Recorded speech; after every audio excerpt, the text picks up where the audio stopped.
오늘은 자바를 소개해 드리고,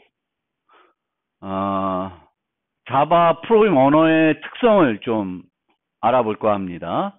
그래서 특성을 알아보는데, 이 어떤 언어의 특성을 알기 위해서는 그 언어가 만들어진 시점, 언제 만들어졌는지. C는 언제 만들어졌죠?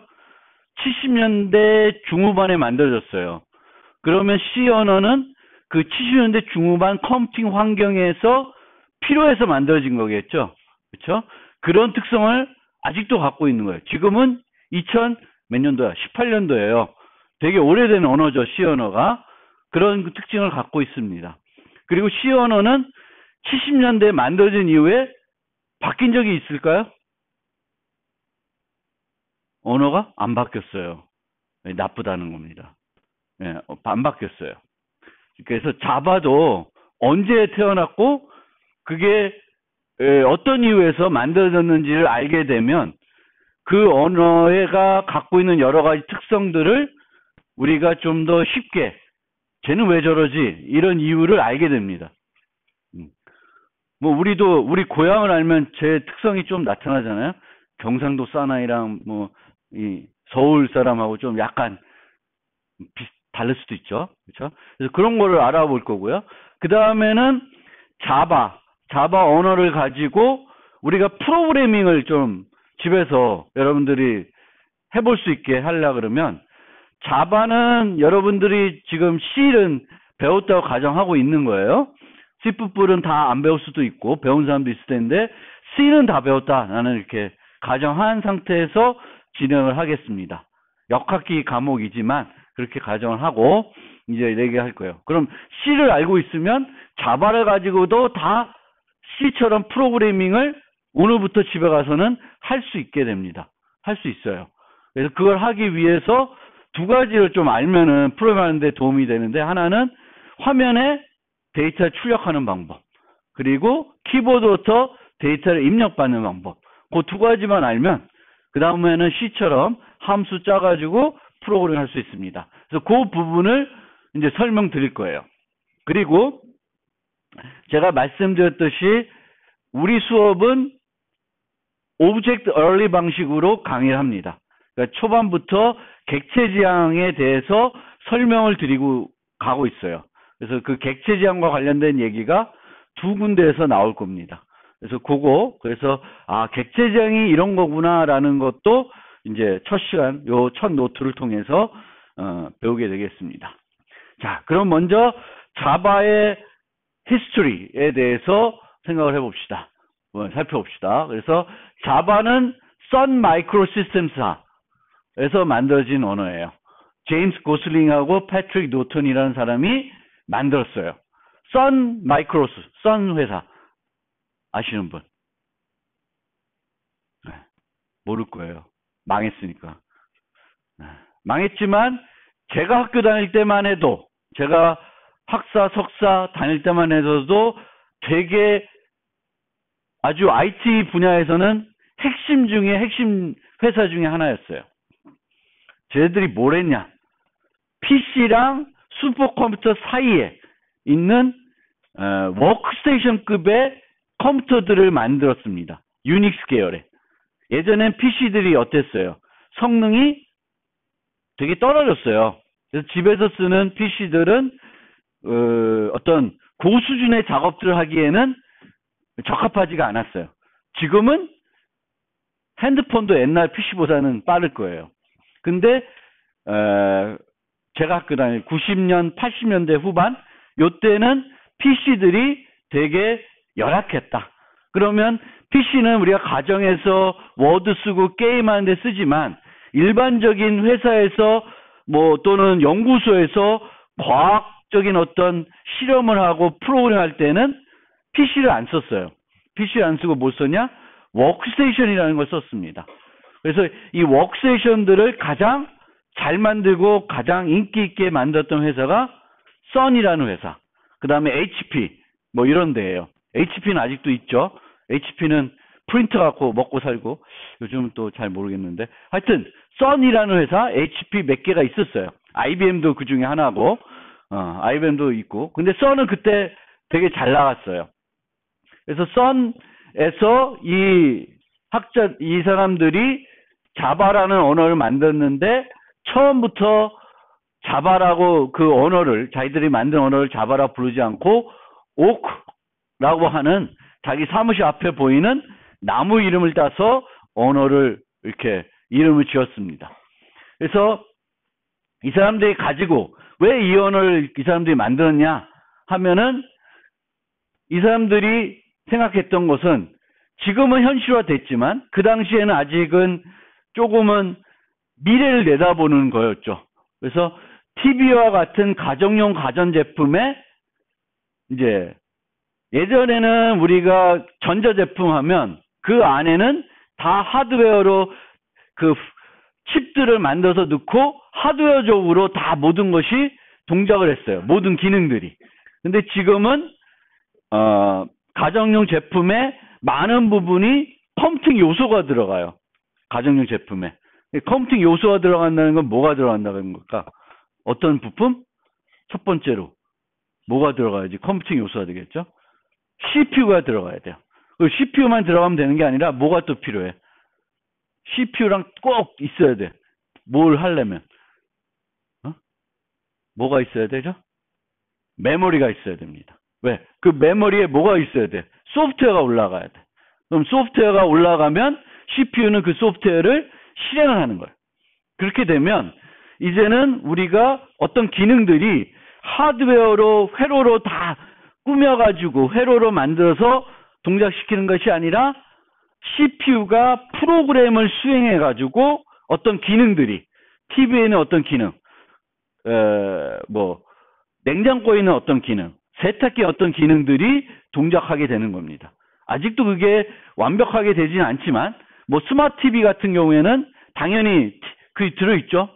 CPU가 들어있습니다. 집에 스마트 TV가 있으면 여러분들 스마트 TV에 들어있는 CPU가 어느 정도 성능이 있는 건지 메모리가 어느 정도 갖고 있는 건지 그런 것들을 볼 필요가 있고 운영체제는 뭘 쓰는지 그런 거. LG 안드로이드 TV는 안드로이드 운영체제 쓰죠. 삼성은 그걸 안 써. 어쨌든 그런 데서 동작할 그걸 우리가 인베디드 제품이라 그래요.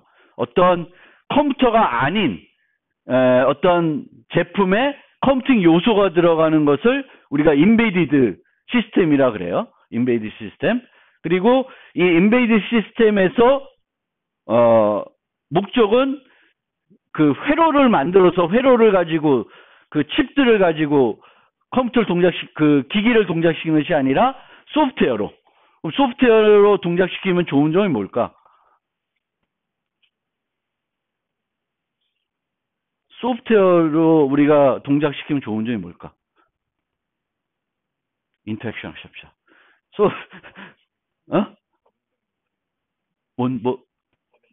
범용성. 좀 쉽게 말해줘요. 네, 그렇게 말하면 힘들어.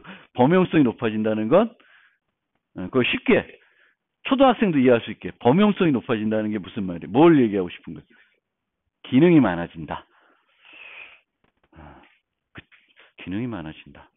어쨌든, 소프트웨어로 돌아간다는 건 소프트웨어를 바꾸면 또 다른 기능을 우리가 할 수 있다는 거예요.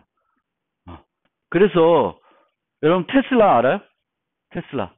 자동차. 알란 머스크인가? 그 제품은 우리가 보통 자동차는 사면 1년 지나면 1,000만 원씩 깎여요. 그러니까 그 가치가. 좀 스크래치 나고 막 이러는데 테슬라 그 자동차를 사면 전기 자동차를 사면 처음 살 때보다 1년 지나면 가격이 오를 수가 있대요. 왜? 왜 오를까? 거기에 원래 없던 새로운 소프트웨어가 들어감으로써 원래는 못하던 새로운 기능들을 그 자동차가 할 수 있다는 거예요. 그러면 돈이 올라갈까? 잘 모르겠어요. 근데 그렇게 얘기를 하고 있어요. 우리도 느끼고 있어요. 여러분들 핸드폰 있잖아요. 핸드폰은 똑같은데 맨날 바꾸지만 안 바꿔도 되는데 바꾸지만 이 핸드폰을 내가 1년 전하고 지금하고 쓰는 기능들이 같아요, 달라요? 달라지고 있어요. 저도 처음에는 전화만 많이 쓰다가 인터넷 많이 쓰다가 카카오톡 많이 쓰다가 요즘은 또 다른 것도 많이 해요. 그걸로 실제적으로 우리 딸은 맨날 하이 갤럭시 하고 한 다음에 오늘의 날씨 이러고 아침에 나가. 이 세대가 달라지는 거예요. 나는 그게 하기가 좀 쑥스러운데 우리 딸은 맨날 자기 핸드폰에 갖다가 하이 갤럭시 뭐 그러더라고요. 자, 그래서 그런 인베이디드에 들어갈 소프트웨어들을 개발할 언어가 필요하겠죠. 그렇죠? 소프트웨어는 이제 프로그램 언어로 작성해야 되니까 그 언어를 만들기 위해서 거기에 쓰일 언어를 만들기 위해서 이 두 사람이 자바라는 언어를 만들게 됐습니다. 그러니까 자바는 목적이 뭐였어요? 뭘 개발하기 위해서? 그 언어로 인베이디드 소프트웨어. 근데 지금은 인베이디드 소프트웨어 개발에 자바를 써요? 안 씁니다. 안 쓰지만 원래 목적은 거기에 있었다. 원래 목적이 인베이디드 소프트웨어를 만들기 위해서 만든 언어면 어떤 특성을 가지고 있을까? 얘네들이 인베이디드에서 돌아가야 돼. 근데 그때 생각해야 될 게 요거예요. 뭐 그 당시에 인기 있던 가전제품 회사는 삼성, LG는 그 당시에는 그렇게 인기는 아니었었어요. 소니, 필립스, 미국의 뭐 GE 뭐 이런 데들이 이제 유럽 뭐 이렇게 있었죠. 가전제품 회사들이. 근데 걔네들이 보니까 다 서로 다른 나름대로 CPU들을 가전제품에 쓰려고 그래요. 그럼 CPU가 달라지면 물론 호환되는 CPU면 상관없겠지만 호환이 안 된다고 생각해 봅시다. 그러면 어떻게 돼? 여기서 프로그램 돌리려고 그러면 우리가 프로그램 C로 프로그램 짰어요. 여기서 돌리려면 어떻게 해야 돼요? 요 기계에서. 그 C를 뭘로 바꿔줘야 돼요? CPU가 이해해요? C 언어를? 이해 못하죠? 그럼 뭐 어떻게 해야 돼? 번역을 해줘야 돼. 뭘로? 기계어라고 하는 걸로 번역해줘야 돼. CPU가 이해하는 기계어. 그렇죠? 근데 CPU마다 뭐가 달라요? 기계어가 달라요. 물론 우리는 다 같은 걸 거의 쓰는데 PC들은 이제 가전제품 같은 데는 또 많이 다른다는 거예요. 그래서 CPU가 다르면 뭐가 달라요? 기계어가 달라요. 그러면 여러분들 입장에서는 이 사람들은 한 번 짠 소프트웨어가 CPU가 다르더라도 다 똑같이 동작하기를 원했어요. 이 자바를 만든 사람은. 그러면 많은 회사에서 다 자바를 쓸 거다라고 생각했지. 착각이지만. 근데 그걸 목표로 뒀어요. 그럼 어떻게 해야 되겠어요? 자바로 프로그램 짰어요. CPU가 10종류야. 10종류에서 다 돌려야 돼. 그러면 뭐가 필요해? 어떻게 하면 될까요? 제일 쉬운 방법이라보다는 우리가 알고 있는 방법이면 뭘 만들어야 돼? 10개를 뭘 만들어야 돼? 뭐? 그치. 컴파일러, 번역기. 컴파일러를 10개 만들어줘야 되는 거예요. 우리가 C를 짜면, 저는 지금 맥이죠. 여기 맥을 쓰는데, 맥에서도 C가 돼요. 그리고 윈도우에서 C가 돼요. 근데 윈도우하고 맥은 우리 운영체제가 다르고 CPU도 다른가? 모르겠네. 어쨌든 기계어가 달라요. 내가 알기론. 그러면 우리가 컴파일러가 똑같은 C를 짠 다음에 맥에서도 돌리고 윈도우에서 돌리면 뭐가 필요해? C용 맥 컴파일러가 필요하고 윈도우용 맥 컴파일러가 필요해요. 그럼 두 개를 번역해서 그럼 실행 파일이 만들어지면 그 실행 파일을 각 컴퓨터에서 실행할 수 있어요. 근데 결과는 같을까 다를까? 잘 몰라요. 확신할 수 없어요. C는 컴파일러가 어떻게 만들어졌는지 표준에 따라서 만들어져 있는지 마이크로소프트는 자기 멋대로 만드는지 잘 모르기 때문에. 그래서 그렇게 하는 방법이 있어요. 그러니까 하나의 언어를 만들었는데 이 언어를 다양한 환경에서 돌리고 싶으면 뭘 만들어줘야 돼? 각 환경마다 컴파일러를 만들어줘야 돼. 근데 그거는 뭐 그럴 수도 있어요. 근데 그 방법 말고 또 다른 방법이 있어요. 또 다른 방법이 뭐냐면은 해석기를 만드는 거야. 해석기. 그러니까 각 컴퓨터에 소프트웨어를 하나 만드는데 얘는 기계어로 C로 된 거를 완전히 한 번에 기계어로 번역하는 것이 아니라 상주하면서 그 코드를 한 줄 한 줄씩 읽어서 자기가 그 기계에 맞게 실행하는 거예요. 번역을 해서. 그거를 우리가 인터프리터 방식이라고 그래요. 그러니까 컴파일러는 어떻게 하는 거야? 한 번에 왕창 다 번역을 해요. 왕창 다 번역해서 실행하면 그 실행에 대한 주체는 누가 실행해 주는 거야? 누가 실행하죠? 운영체제가 해주는 거야. 근데 자바 같은 경우에는 얘를 우리가 번역을 하면 기계어로 번역이 안 돼요. 중간 코드라고 하는 걸로 번역이 돼요. 그리고 이 중간 코드는 JVM이라고 하는 옛날 우리 용어로는 에뮬레이터 같은 거 있죠. 에뮬레이터라고 그러나? 왜 옛날 오락 같은 거 우리가 PC에서 해보려면은 에뮬레이터 같은 걸 깔면은 걔가 그렇게 해주는 거야. 흉내 내주는 거야. 옛날 환경을. 그런 식으로 JVM이란 가상기계. 얘는 중간 코드를 그 목적 기계에 에서 바꿔가지고 실행할 수 있도록 해주는 그 시스템 소프트웨어라고 생각하시면 돼요. 그럼 어떻게 해야 돼? 아까는 컴파일러를 10개 만드는데 지금은 뭐를 10개 만들면 돼? JVM을 10개 만들면 돼요. 핸드폰용, 손목시계용, 냉장고용 다 10개 만들어 놓으면 자바를 하나 만든 다음에 자바 소스를 내가 프로그램 한 다음에 번역을 해놔요. 중간 코드가 나와요. 그럼 이 중간 코드는 어디서든지 돌아갈 수 있어요. 어디서? 뭐가 있으면? JVM이라는 것이 있으면. JVM이. 그래서 JVM이라는 자바 런타임 프로그램 이런 게 있어요. JRE, 런타임 인바이먼트. 그러니까 여러분들이 집에서 자바로 프로그램이 안 하더라도 자바로 작성된 코드를 여러분들 PC에서 돌리려면 JRE라는 걸 설치해놔야 돼요. 그게 설치가 안 돼 있으면 여러분들 컴퓨터에서 자바로 된 프로그램은 동작하지 않아요. 근데 여러분들은 이제 JRE를 설치하는 게 아니라 JRE도 물론 설치해야 되겠지만 뭘 설치해야 돼? JDK를 설치해야 돼요. 컴파일러까지 있는 거. JDK, Development Kit. 그래서 얘네들은 컴파일 방식을 택하지 않고 번역 방식을 택했어요. JVM을 만들겠다. 그리고 얘네들이 생각해 봤더니 각 컴퓨터마다, 각 컴파일러 환경, CPU들마다 자기들이 컴파일러를 만드는 것보다 뭘 만드는 게 편하다?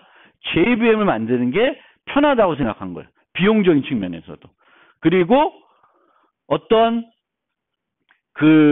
프로그램을 통제하고 프로그램이 여기서 실행되나 저기서 실행되나 동일한 결과를 보장하는 데 있어서는 JVM 방식이, 번역 방식이 훨씬 효과적이다. 프로그램을 실행하는 주체는 이제는 운영체제가 아니에요. 누구예요? 자바에서는 JVM이 합니다. 운영체제와 별도로. 물론 JVM이 누구랑 소통하겠어요? 소통은 운영체제가 하지만 그 핸드폰의 운영체제, 스마트폰의 운영체제랑 소통을 하지만 실제 프로그램을 한 줄 한 줄 해석해서 실행하는 건 누가 실행해? JVM이라는 게 하는 거예요. 그래서 그런 방식을 택하고 있습니다. 자바는. 이해됐어요? 됐어요? 이해됐어요? 설명하는데 되게 오래 걸렸는데 어쨌든 얘는 해석 기반이다. 해석 기반. 그러니까 C랑 차이가 있죠? 그럼 컴파일하고 해석 기반 비교하면은 컴파일의 장점은 뭘까? 장점, 컴파일. 속도 빠르겠죠? 한번 다 번역해 놨으니까 빨라요. 얘는 느려요. 이건 불가피한 거예요. 느려요. 왜? 한 줄 한 줄 번역하면서 중간 코드를 기계로 바꿔서 CPU한테 주고 실행하고 또 바꿔서 주고 이러니까 한 번에 다 번역하는 것보다는 느리겠죠. 느리지만 해석 기반은 장점을 갖고 있어요. JVM만 있으면 그러니까 이 해석기가 있는 데서는 어디서든지 동일한 코드를 실행할 수가 있고 결과도 똑같은 것을 보장할 수가 있고 또 운영체제 대신에 JVM이 스스로 프로그램을 통제하기 때문에 운영체제가 통제할 때하고는 다른 기능들을 해줄 수가 있어요. 그래서 장점, 단점도 있지만 단점은 속도 느린 건데 그 외에 장점도 있다라는 거예요. 그 다음에 해석 기반이고 그 다음에 중요한 키포인트는 강건성을 중요시했어요. 프로그램의 강건성이란 뭐예요? 오류가 없는 거를 강건하다 그래요. 로버스트하다. 프로그램에 제일 중요한 게 뭐예요? 오류가 없는 거예요. 오류가 있으면 안 돼요. 근데 일반적인 PC에 돌아가는 소프트웨어는 오류가 조금 있어도 사람들이 참아. 근데 가전제품이나 이런 데에 오류가 있으면 못 참아요. 그 제품의 신뢰도가 팍 떨어져요. 예를 들면 그냥 생각을 해봅시다. 냉장고의 온도를 소프트웨어가 제어해요. 근데 소프트웨어 버그가 생겨가지고 온도가 이상하게 돼가지고 음식이 다 상했어. 그러면 쓸까? 안 쓰게 된다는 거죠. 그래서 가전제품, 인베이드 소프트웨어는 강건한 게 더 중요하다는 거예요. 일반 PC, 게임, 이런 PC에 돌아가는 워드, 이런 거에 비해서 훨씬 더 강건해야 된다. 오류가 없어야 된다. 그래서 이 사람들이 언어를 설계할 때 어떻게 하면 프로그래머가 강건하게 짜야 되겠지만 프로그래머가 부득이하게 실수로 오류가 되는 부분들을 최대한 언어 설계할 때 없애려고 했어요. 그래서 뒤에도 설명드리겠지만 C에서는 이거 오류 아니에요. 그쵸? N은 뭐예요? 정수인데 정수에다가 5.5 부동소수 넣을 수 있어요? 없어요? 못 넣어요. 뭐가 들어가 그럼? 5가 들어가요. 근데 자바에서는 이거는 뭐예요? 문법 오류예요. 컴파일이 안 돼요. 너 바보니 하고 이게 눌리는 거야. 아 그래? 나 바보 아니고 난 일부러 하는 거야. 그래서 이렇게 써줘야 돼. 그럼 명확하죠. 내 의도가. 나는 알고 하는 거예요. 나는 얘가 부동소수인지 알지만 얘를 정수로 바꿔서 넣고 싶은 거예요. 그러니까 뭐 더블 F 이퀄 5.5가 있는데 얘를 넣으려 그러면 이렇게 해야 되는 거예요. 이게 없으면 자바에서는 어떻게 돼? 에러가 난다 이거예요. 왜? 강건성을 중요시했기 때문에. 그래서 여러분들이 문법을 보면 C 때는 대충 돼. 워닝만 주거나 아니면 그냥 그건 되는 거야. 근데 자바에서는 안 돼요. 문법 오류를 줘요. 왜? 이거는 문제가 있을 수 있으니까. 만약 내가 알고 하는 거면 문제가 없는데 나는 원래 5.5라는 걸 그대로 어떻게든 뭔가 넣고 싶었는데 안 들어가잖아. 근데 그렇게 하면 안 되지. 그래서 이런 것들을 했습니다. 강건성. 그래서 인베이드 소프트웨어를 목표로 했기 때문에 이들은 해석 기반 강건성을 중요시했어요. 그리고 그 당시 만들다 보니까 그때 가장 인기 있던 언어가 뭐였을까요? C++였어요. C++가 가장 인기가 있었어요. 그래서 C++를 그대로 따라하자. 엑시장으로 따라하고 문법은 C++ 문법을 그대로 썼어요. 이 문법이 뭐 생소해요? 아니죠. 그래서 자바의 그 키워드들이나 문법, if문, for문, while문 다 알죠. C에서 배웠잖아. 그러면 자바에서 차이가 있을까? 차이 없어요. 조금 있는데 큰 차이가 있는 게 아니라 객체지향적인 게 있고 또 기능이 추가된 게 있는 거지. 옛날 C에서 배운 그대로 짜도 프로그램은 어떻게 돼? 돌아가요. 그래서 요 세 가지 자바는 특징을 가지고 있게 되었습니다. 그래서 기계어 번역되냐고 중간 코드. 요거를 앞으로는 바이트 코드라는 용어를 많이 써요. 왜 바이트 코드라고 할까? 중간 코드가. 그러니까 자바는 고급 프로그래밍 언어니까 이런 식으로 썼겠죠. 얘를 번역하면 기계어가 안 되고 중간 코드가 돼요. 이 중간 코드는 누가 해석할 수 있어요? 누구만 해석할 수 있어요. CPU는 해석 못해. 누가 해석할 수 있어? JVM이 해석할 수 있어요. 그리고 그것의 바이트 단위로 어떤 의미가 있습니다. 그래서 바이트 코드라 그래요. 이 중간 코드를. 그래서 바이트 단위로 어떤 의미가 있습니다. 바이트 코드 공부할 필요는 없어요. 그렇죠? 천재만 몰라 한번 해보세요. 그래서 JVM이라는 게 그 자바 중간 코드를 기계어로 실행해주는. 그러니까 요즘 스마트워치, 스마트 TV, 스마트 핸드폰 뭐 다양한 곳에 자바가 돌아가는 곳에는 뭐가 설치되어 있어요? JRE, 자바 런타임 인바이먼트가 설치되어 있고 그걸 가지고 자바 바이트 코드를 실행하면 어느 컴퓨터에서 실행하나 결과는 동일합니다. 동일한 걸 보장하고 있어요. 자바는. 그래서 이 사람들은 말도 안 되는 이런 말을 쓰고 write once, run anywhere. 말은 그사하죠. 아무 데서나 실행할 수 있대. 한 번 작성하고. 근데 실행하려면 뭐가 있어야 돼? 그 환경에 반드시 뭐가 설치되어 있어야 돼? JVM이 설치되어 있어야 돼. 만들어져야 되고. JVM 여러 번 만들 수 있어? 그럼 좀 어렵겠죠. JVM은 이제 오라클이 인수했으니까 오라클에서 이제 각 컴퓨터 환경마다 JVM을 만들어서 배포하죠. 다 가지고 있고. 그래서 뭐 다 했던 얘기네. 읽어보시면 되겠습니다. 그래서 자바의 세 가지 핵심, 출발점의 핵심은 해석 기반, 강건성, 그리고 객체 지향. 객체 지향인데 요것도 객체 지향과 관련해서도 한 가지만 더 말씀드리면 C++라는 언어도 객체 지향 언어죠. 객체 지향을 지원하죠. 그렇죠? C는 객체 지향을 지원하지 않아요. 그래서 C로 막 우리가 프로그램을 짜오다가 C로는 도저히 이제는 프로그램 짜기가 짜증나. 거지 같아. 그래서 이제 스트라우스프라는 사람이 뭘 만들었냐면은 C를 확장해서 객체 지향으로 프로그램할 수 있도록 뭘 만들었어요? C++를 만들었어요.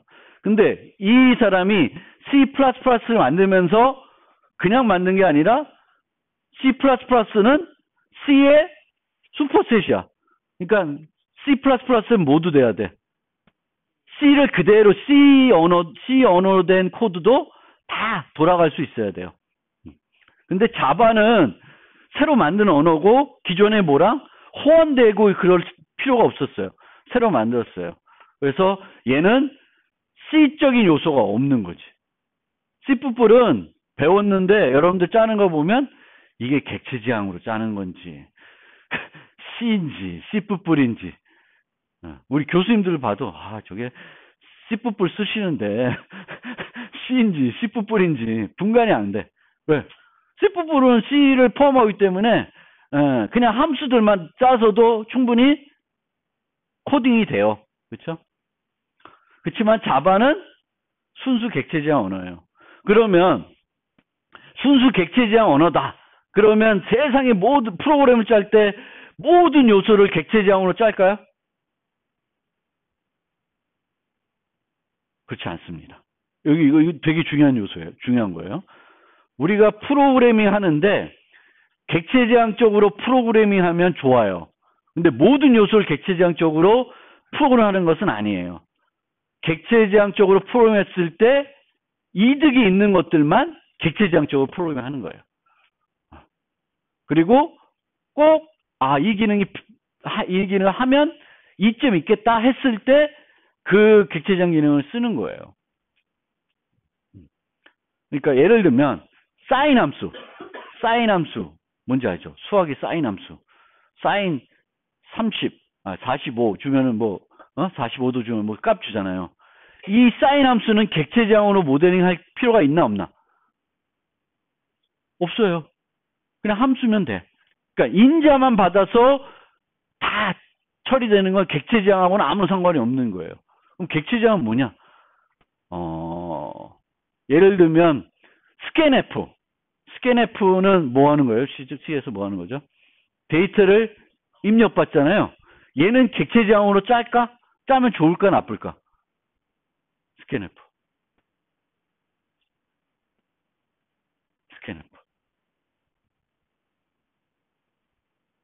너무 어려워? 갑자기. 스캔F 몰라? 데이터 입력받잖아. 키보드부터 데이터 입력받을 때 뭘 써요? 스캔F를 써요. C에서. C 알죠? 그러면 우리가 키보드 뻥 치면 그 친 데이터가 바로 스캔F 함수로 와요, 안 와요? 바로 와요? 천재네. 바로 안 와요. 어디로 가요? 버퍼에 가요. 예를 들면 내가 스캔F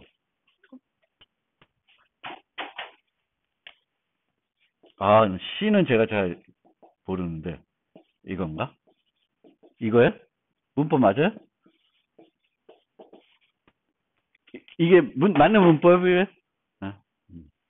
맞는 문법이래. 초반이라 이제 좀 많이 떠드는데 이렇게 치면 실행하면은 화면에 콘솔에서 뭐 하고 있을까? 깜빡깜빡 거리고 있죠. 그렇죠? 그러면 이거는 내가 여기다가 20, 30, 50, 70 빵 쳤어요. 쳐도 돼? 안 돼? 쳐도 돼. 그럼 20, 30, 50, 70 사라질까 데이터가? 아니요. 이 데이터는 어디가 있어? 버퍼에 가 있어요. 그리고 이 n에는 뭐만 가 있을까? 20만 가 있습니다. 그러면 이 스캔F를 그 다음에 이 문장에서 또 했어. %d s 뭐 이렇게 s도 정수예요. 그러면 깜빡거릴까? 화면에? 깜빡 안 거려요. 그냥 여기서 가져가요. 그러니까 얘랑 얘는 뭘 기억해? 지금 버퍼를 어디를 가리키고 있는지를 기억하고 있어요. 스캔F 함수는. 얘와 얘가 그러니까 요게 1번이고 요게 2번이면 2번이 실행될 때 그 전에 1번이 뭘 실행하고 어디까지 했는지를 뭘 하고 있어야 돼? 기억하고 있어야 돼. 뭘 기억하고 있어야 된다. 인자만 갖고 안 되죠. 그러면 그거는 뭘로 하면 좋아요? 객체 지향으로 모델링 하는 거예요. 강아지다. 강아지는 우리가 밥을 줬어요. 밥 먹어요? 먹을 수 있죠. 근데 걔가 배고프면 많이 안 먹을 수도 있어요. 아주 이상한 개면 배고파도 먹을 수 있는데 각 강아지의 상태에 따라서 밥을 먹는 양은 다 다르겠죠. 그러면 그거는 뭘로 모델링하면 좋아요? 객체 지향으로. 왜? 객체는 뭘 유지하고 있어요? 상태를 유지할 수가 있습니다. 상태. 근데 상태를 유지한다는 것은 내가 지난 과거에 뭘 했는지를 기억하고 있는 거예요. 근데 난 지난 과거에 뭘 했는지 기억할 필요가 없어. 아까 얘기한 사인 함수 또는 뭐 문자 하나가 대문자인지 소문자인지 구분하는 거. 이거는 뭐야? 객체 지향하고 아무 상관이 없어요. 그래서 우리가 프로그래밍 할 때 우리가 모델링 해야 되는 것 중에 얘는 객체 지향 모델링하면 좋아. 얘는 모델링 할 필요 없어. 그럼 얘는 객체 지향을 안 하는 거고 얘는 하는 거예요. 이 해야 되는 애를 C처럼 짜면 바보고 얘를 또 객체 지향으로 짜면 그것도 바보예요. 그러니까 우리는 잘 보고 해야 돼요. 자바는 객체 지향 언어니까 요거는 잘 짤 수 있게 돼 있어요. 그럼 얘도 객체 지향으로 짜면 안 돼.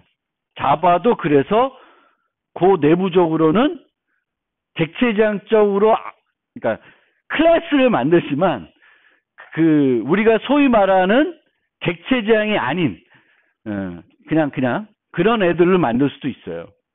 그래서 항상 모든 언어에서 요즘은 대부분 언어들이 객체 지향을 다 지원합니다. 웬만한 언어들은 그 대세예요. 그렇지만 어떤 언어를 가지고 프로그램 하더라도 내가 프로그램하는 내 모든 요소를 객체 지향적으로 모델링 하면 안 돼. 꼭 필요한 애들만 하는 거예요. 아닌 애들은 더 효과적인 방식이 있으면 그 방식으로 하는 거예요. 거기에 뭐가 있다? 내가 과거를 기억하고 있거나 어떤 상태에 따라서 다르게 행동을 해야 될 때는 뭐가 필요해요? 객체를 모델링하는 게 좋습니다. 얘가 객체로 모델링 된다라는 거예요.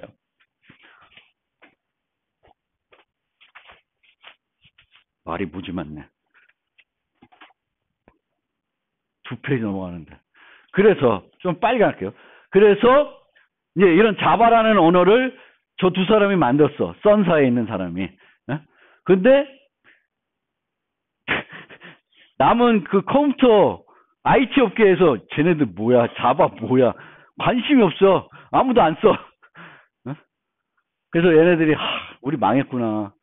돈 많이 받아서 열심히 만들었는데. 그래서 놀다가 하도 심심해서 이 사람들이 뭘 만들었냐면 요런 브라우저를 만들었어요. 자바 언어로. 그냥 심심해서. 이 브라우저 좋을까? 되게 안 좋아. 아무도 안 써. 아무도 안 쓰는 브라우저인데 기존하고 다른 기능이 있었어요. 어떤 브라우저도 갖고 있지 않은 기능이 들어있었어요. 무슨 기능이냐? 자바로 프로그램 짜면 얘를 그 컴파일하면 뭐가 만들어진다? 기계어? 아니죠. 뭐가 만들어져? 중간 코드가 만들어져. 바이트 코드. 그 바이트 코드를 어디다 올린 거야, 이 사람들은? 웹페이지에 올렸어요. 그리고 웹 문서 내에다가 링크를 걸 수 있게 해놨어요. 링크를. 그 파일, 바이트 코드 파일을 링크를 걸 수 있도록 해놨어요. 그랬더니 우리가 이 페이지에 와서 특정한 위치에 가면 뭐가 실행이 돼? 바이트 코드가 실행이 되는 거예요. 왜? 뭐만 있으면 바이트 코드 실행할 수 있을까? 이 컴퓨터에, 이 브라우저 구동되는 컴퓨터에 뭐가 있으면 바이트 코드 실행할 수 있어요? 자바, 런타임, JVM이 있으면 실행이 되는 거예요. 이거 획기적인 거예요. 지금 여러분들 별거 아니라 생각하지만 옛날에는 프로그래밍 코드를 브라우저 내에서 돌린다는 건 상상을 못했어요. 얘네가 처음 한 거예요. 지금은 이 브라우저에서 여러분들 게임 많이 하죠. 뭐지? 애니버드가 아니라 앵그리버드. 그런 것도 막 하잖아. 그 코드가 돌아가는 거라고. 요즘 뭐 자바스크립트 뭐 별개별 걸로 짜겠지만 옛날에는 이제 그런 거 못했어요. 그래서 얘네들이 최초로 프로그래밍 코드를 웹 서버에 올리고 그 코드를 어디서 실행을 해요? 브라우저 화면에서 실행할 수 있는 거를 만드는 거예요. 그랬더니 난리 난 거예요. 웹의 동적 컨텐츠 만드는 방식이 확 개념이 바뀌는 거예요. 그러면서 자바가 동시에 야, 저 무지 좋은 언어다. 되게 괜찮다. 이제서 인기가 팍 올라왔습니다. 그래서 오늘날은 자바는 두 군데에서 많이 쓰입니다.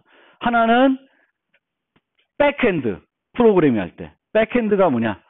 우리가 요즘 다 웹 서비스죠. 그렇죠? 우리가 웹에 접속해서 뭘 해요?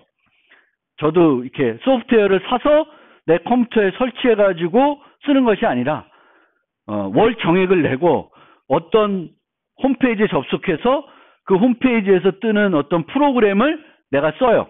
돈 내고. 뭐 한 달에 $5 뭐 이렇게 내요. 그래서 그런 걸 하게 돼요. 그래서 웹 서비스에서 보면은 브라우저에서 돌아가는 부분이 있고 서버에서 돌아가는 부분이 있죠. 그럼 브라우저에 돌아가는 부분을 우리가 뭐라 그래요? 프론트 엔드라 그래요. 그리고 브라우저에 돌아가는 부분을 백핸드라 그래요. 그러면 우리는 프론트 엔드도 개발할 줄 알아야 되고 백핸드도 개발할 줄 알아야 돼요. 둘 다 개발할 줄 아는 사람을 뭐라 그러는지 알아요? 뭐라 그래요? 이게 풀스택 디벨로퍼라고 합니다.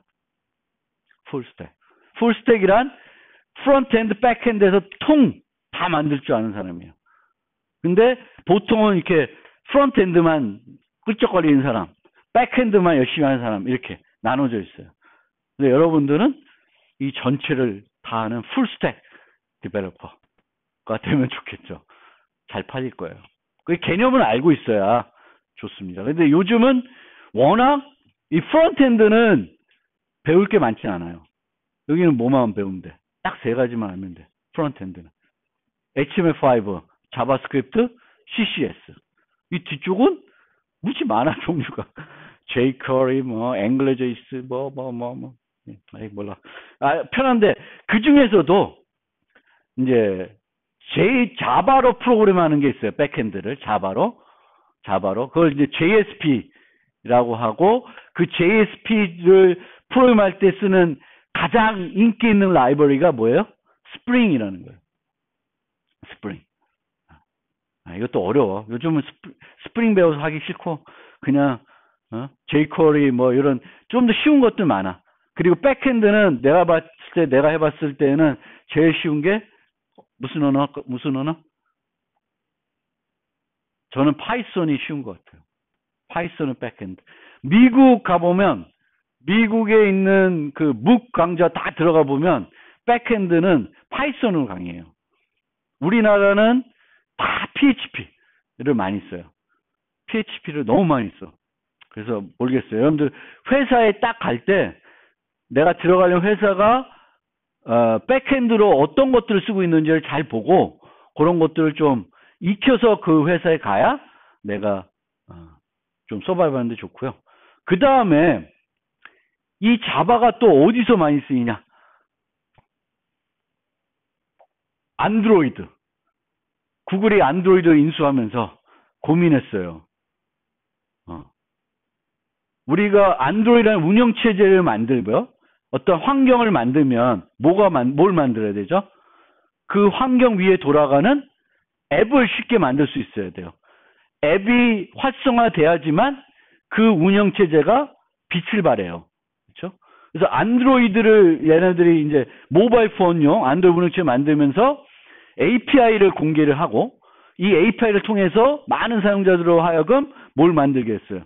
앱들을 만들게 했죠. 그래서 지금은 구글 플레이 가면 수만 가지 앱들, 너무 좋은 앱들이 많죠. 그것들이 다 뭐로 만들어져 있어? 자바로 만들어져 있어요. 자바. 물론 이쪽 애플 쪽은 오브젝트 C 다른 걸로 가지고 있지만 안드로이드 되고 있어요. 그리고 이제 스마트 TV 막 이런 데들도 부분적으로는 구글이 막 들어가고 있어요. 구글 TV, 구글 그럼 걔네들 구글들은 뭘 써요? 무슨 운영체를 써요? 안드로이드를 인베디드 OS로 쓰는 거예요. 응? 핸드폰에도 안드로이드 OS 올라가고. 그럼 거기에 있는 앱들은 다 뭘 써요? 자바. 또는 그거보다 더 추상화되어 있으면 뭘 쓰냐면은 자바스크립트를 써요. 그거는 뭐처럼 만든 거예요? 자바스크립트 쓰는 건. 홈페이지 만들듯이 만드는 거예요, 앱을. 응? 그렇게 만드는 거예요, 앱들을. 그러니까 삼성이 스마트 TV는 지금은 최초에는 자바스크립트 API만 제공했어요. 무식하죠. 망할 수밖에 없어요. 그런데 요번에 저희 와이프가 삼성 그 TV 사업부 다니는데 요번에 저기랑 결합했어요. 어디랑 손잡았는 줄 알아요? 내가 구글하고 꼭 손잡으라 그랬는데 죽어도 안 해. 삼성. 어디랑 손잡았냐? 마이크로소프트와 손잡았습니다. 그리고 C# API를 이제 내놓으려고 그래요. 그러면 삼성 스마트 TV 앱을 개발할 때 뭘 쓰면 돼? C#을 쓸 수 있어요. C#도 상당히 많이 쓰여요. 게임 만들 때 C# 같은 거, 언리얼 엔진 막 이런 것들이 또 C#으로도 많이 돼 있고, 또 C#으로 우리가 만든 다음에 이런 것도 있어요. 자마린 들어본 사람 있어요? 능력자들이다. 자마린 뭐였냐면 C#으로 짜면 자마린으로 통하면 안드로이드 앱, iOS 앱을 그냥 만들어줘요. 그러니까 우리가 크로스 컴파일 해주는 거죠. 그런 시스템도 있어요. C#으로 만들고 그러면 원래는 내가 앱을 안드로이드용 만들고 애플용 만들려면 두 번 만들어야 돼. 하나는 자바로, 하나는 뭘로? 오브젝트 C로 만들어야 돼요. 근데 C#으로 한번 만들어서 자말이라는 걸 통해서 만들면은 한 번에 안드로이드용도 만들고 애플용도 만들 수 있어요. 근데 얘네들은 네이티브한 리소스는 못 쓰지. 흉내낸 걸 쓰지. 그건 중요한 건 아니고. 그래서 그렇게 씁니다. 제 추억. 여기 추억. 제 학교 다닐 때 추억은 요겁니다. 박찬호 경기 나올 때마다 요걸 띄워놓고, 요게 애플렛, 자바로 작성이 된 애플렛입니다. 요즘은 이걸 자바 같은 걸로 작성 안 하겠지만, 예전에 처음에는 이런 것들을, 문자 중계 있잖아요. 요즘 문자 중계 야구 안 좋아하나? 박찬호만 나오면 저거 보고 있었습니다. 좀 쉬었다가